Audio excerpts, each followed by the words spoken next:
EVM हटाओ, देश बचाओ। अगर ईवीएम से वोटिंग होगी तो भाजपा वापस आएगी। अगर भारतीय जनता पार्टी को रोकना है, लोकतंत्र को बचाना है और संविधान को बचाए रखना है तो आप सारे लोग ईवीएम के जला दो। और वोटिंग अगर आपके बूथ पर भी जाता है तो मुझ पर मुकदमा करके जेल भेज देना, मुझे डर नहीं है। आप जहां न्यायपालिका के अंदर में रहे हो मुझे परवाह नहीं है, लेकिन अपील करना चाहता हूं आपके चैनल के माध्यम से, अगर ये सरकार नहीं मानती है 2024 में अगर इलेक्शन नहीं कराती है बैलेट से, तो बूथ पर अगर ईवीएम जाए तो ईवीएम को जलाने का काम करो, मिटाने का काम करो, तोड़ने का काम करो। ईवीएम का विरोध नहीं कर रहे हैं। जो वोटों को ईवीएम के माध्यम से चुराया जा रहा है, जो वोटों का अपहरण हो रहा है, जनादेश का हरण हो रहा है, हम उसका विरोध कर रहे हैं। और ईवीएम का इसलिए विरोध कर रहे हैं कि ईवीएम इनके बनाया हुआ नहीं ईवीएम है। ईवीएम कांग्रेस पार्टी ने लाई थी, और जब ईवीएम से ईमानदारी से चुनाव होता था और ईवीएम से चुनाव नहीं होता तो भारतीय ईवीएम में ईमानदारी से चुनाव अगर नहीं होता, ईवीएम को हैकिंग नहीं किया गया होता, अगर किया गया होता तो भारतीय जनता पार्टी सत्ता में नहीं आती। नहीं, आप ईवीएम से वोट चुराने की बात कर रही हैं। भाजपा तो कह रही है कि जनता हमारे साथ है, हम चुनाव जीत रहे हैं, जो लोग हार रहे हैं इसीलिए आरोप लगा रहे हैं। अगर अब मुझे बताइए, अगर जनता इनकी चुनाव जिता रहा है तो आप बताओ कर्नाटक में कैसे चुनाव, कितना सीटें इनकी मिली है। आप देखिए हिमाचल का रिपोर्ट इनको, और ये भी आप देखिए अगर जनता के जनाधार से खुश है तो बिहार की सरकार को शहीद क्यों कराया। आपने देखा महाराष्ट्र में जनादेश इन्होंने मिला था, लेकिन वहां भी जो सामाजिक न्याय की सरकार थी, विकासशील सरकार थी, जिसे शहीद कराने का काम किया। जो अगर इनको मैंडेट पर भरोसा है तो चुनाव के एंड वक्त में सीएम के लड़के हैं जो मुख्यमंत्री थे हेमंत सोरेन जी, उनको जेल भेजा गया। और देखिए पूरे भारत में अभी कुछ दिन पहले आपने देखा था, अगर इनको जनादेश मिल रहा है तो किस बात की सजा है कि राहुल गांधी जी की सदस्यता को रद्द कर दिया गया। आपने देखा कि नहीं देखा? बैलेट पेपर इतना संभव हो पाएगा इतना बड़ी जनसंख्या में, 140 करोड़ में? कि आपसे भी कोई बड़ा देश है कि नहीं?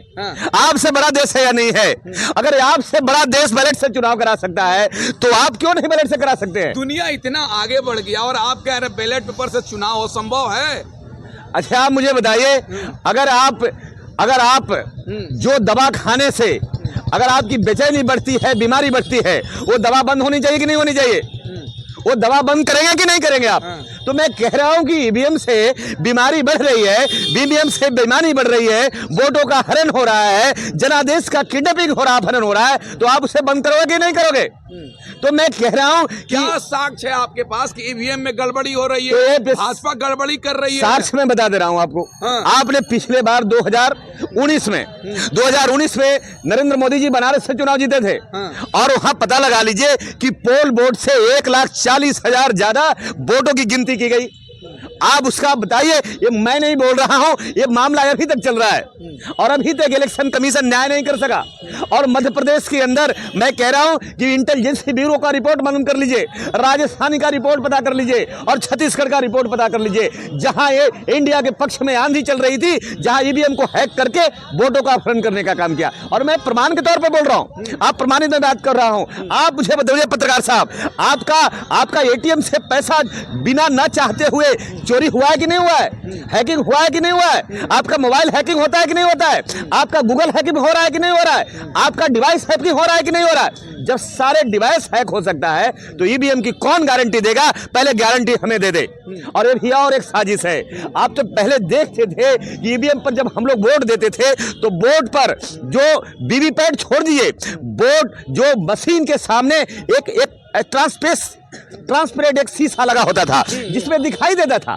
आज पता कर लीजिए, आज वो भी हटा दिया गया है ताकि पता नहीं लग सके कि हमने वोट किसको दिया है। नहीं, राजस्थान में तो जहां कांग्रेस जीतती है, जहां आप लोग जीतते हैं, क्या वो ईवीएम वहां खराब नहीं रहता है? क्या वहां घोटाला नहीं होता है? देखिए हम कह रहे हैं, अगर देश में 100% लोग चोर हो जाएंगे तो कोई बचने वाला है क्या? हम कह रहे हैं चोरी कितना लोग होते हैं, डकैत कितने होते हैं, बलात्कारी कितने होते हैं, बदतमीज कितने होते हैं। तो मैं कह रहा हूं कि आप 100% तो कर नहीं सकते। 100% करने के बाद तो जनता रिवोल्ट कर जाएगी, आपको सड़कों पर उतर जाएगी। ये उतना ही करते हैं जितना से चुनाव जीत सकते हैं। मामला यह है। तो यहाँ जांच भी है, 40% वोट ये अपना ही बढ़ा रहे हैं और पूरे देश में हम कह रहे हैं क्यों इनको रखेगा। आपसे नहीं पूछता हूं मैं आप ही मुझे बता दीजिए कि भारतीय जनता पार्टी, हर पार्टी चुनाव से पहले मैनिफेस्टो लेकर आती है और इन्होंने मैं भी मैनिफेस्टो लाया था और इनके खुद ही गृह मंत्री जी ने कह दिया कि मैं जो बोला था वो मैनिफेस्टो में, वो मैनिफेस्टो नहीं जुमला था। उन्होंने 2 करोड़ नौकरी की बात कह दिया कि जुमला था। उन्होंने किसानों की आय कहना दुगना करना जुमला है। उसने बोला था ये स्मार्ट सिटी बनाएंगे, वो जुमला साबित हो गया। ये मैं नहीं बोल रहा हूं। तो आप मुझे बताइए कि किस ग्राउंड पर लोग देगा? क्या अडानी अंबानी को देश आपने सौंप दिया, क्या इस नाम पर लोग आपको वोट देगा? देश की जनता क्यों देगी? कमर तोड़ महंगाई कर दिया, एक सवाल है, 400 का सिलेंडर 1100 कर दिया, क्या इसके लिए वोट देगा? अच्छा, एक सवाल ये सर, सुप्रीम कोर्ट का एडवोकेट जो है कई दिनों से धरना प्रदर्शन कर रहा है ईवीएम को लेके, लेकिन इलेक्शन कमीशन कोई रेस्पॉन्स नहीं कर रहा है। तो क्या संभव है, आपको लग रहा है कि ईवीएम सच में बैन हो जाएगा? देखिए, हम कह रहे हैं हमारा काम है, काम था विपक्ष को, लेकिन विपक्ष को इन्होंने खत्म कर दिया। जब राहुल गांधी जी विपक्ष में लड़ रहे थे तो उनकी सदस्यता को रद्द कर दी। विपक्ष में झारखंड से लड़ना था, शिबू सोरेन हेमंत सोरेन को जेल में भेज दिया गया। बिहार से रोल मॉडल बनना जा रहा था, जनगणना से लेके ईवीएम से लेके तमाम लड़ाई की शुरुआत हो रही थी, बिहार में सरकार को हटा दिया।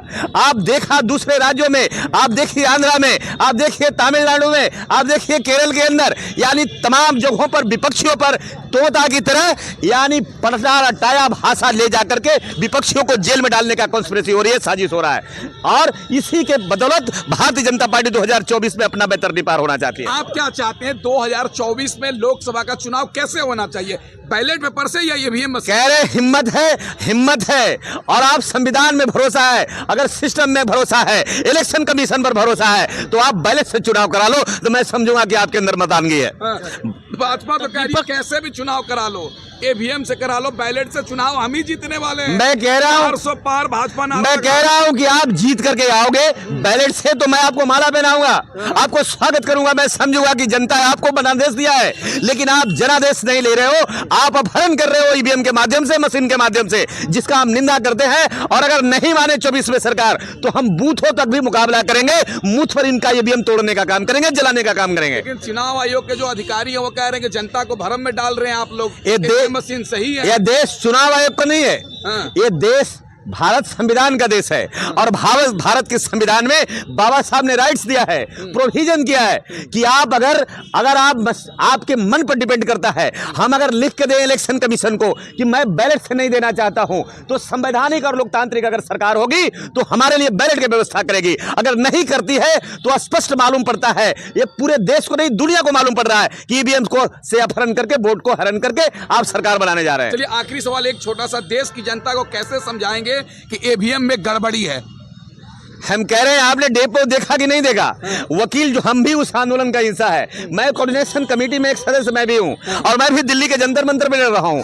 आपने डेमो अगर देखा होगा पत्रकार साहब, नहीं तो मैं आपके मोबाइल पर डेमो देता हूं, और उस डेमो में आप देखिए कि डेमो में आपको यह होगा, वो बताया है कि इलेक्शन कमीशन को चिट्ठी दिया था कि आप आइए, या तो आप समय दीजिए, हम डेमो ईवीएम का लेके आते हैं और आपको दिखाते हैं, और नहीं तो आप जंतर मंतर पर आकर के देख लीजिए। वो डेमो में दिखाया गया कि वोट देते हैं साइकिल को, जाता है भारतीय जनता पार्टी में, वोट देते हैं लालटेन में, जाता है कमल के फूल में, वोट देते हैं हाथी में, जाता है कमल के फूल में, वोट देते हैं भंजा में, जाता है कमल के फूल में। ये क्या है?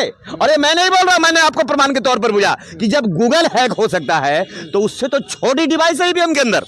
ये बहुत साधारण बात है कि आप निष्पक्षता से चुनाव करा रहे हैं, गलत बात है। आप बिल्कुल बेईमानी कर रहे हैं, और ये बेईमान सरकार अलोकतांत्रिक सरकार है, जिसे आखिरी सांस तक विरोध करेगी देश। विपक्ष के लोग लगा रहे हैं कि ईवीएम बचाओ, ईवीएम हटाओ, देश बचाओ, तो आप नारा लगा रहे हैं ईवीएम हटाओ, देश बचाओ। हम कह रहे हैं ईवीएम बचाओ, ईवीएम हटाओ, देश बचाओ, भाजपा हटाओ, देश बचाओ। अच्छा, बहुत बहुत धन्यवाद आपका। विपक्ष के पास रास्ता क्या होगा सर? अब जो सत्ता वाला तो सुनता, सरकार तो सुनता नहीं है।